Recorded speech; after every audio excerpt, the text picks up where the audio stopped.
কৃষ্ণনগরে মধ্যাহ্নভোজের পর উত্তরবঙ্গের পথে উদয়ন গুহ। এদিকে গ্রেপ্তারি নিয়ে জোর জল্পনা। উত্তরবঙ্গে যাওয়ার পথে নদিয়ার কৃষ্ণনগরে একটি হোটেলে মধ্যাহ্নভোজ ছাড়েন রাজ্যের মন্ত্রী উদয়ন গুহ। স্থানীয় সূত্রের দাবি, তিনি শহরের শঙ্কর হোটেলে নিরামিষ তরকারি ও ভাত খেয়ে পরবর্তী গন্তব্যের উদ্দেশ্যে রওনা দেন। এই ঘটনাকে ঘিরে স্থানীয় রাজনৈতিক মহলেও কিছুটা কৌতূহল দেখা যায়। আপনারা দেখছেন বনশ্রী নিউজে।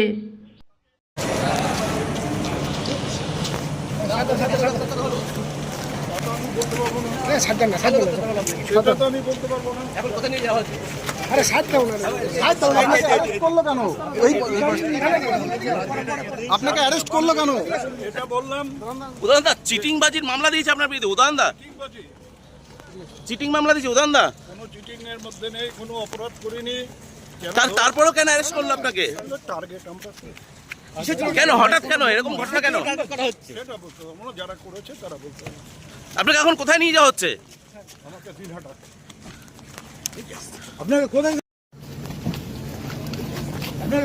ধরলো? কোথা থেকে ধরলো?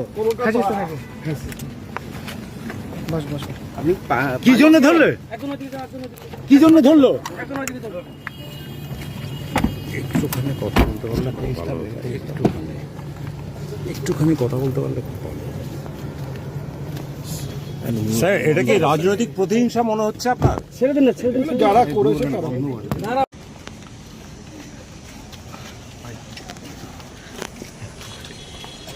তাহলে আমি আগাই।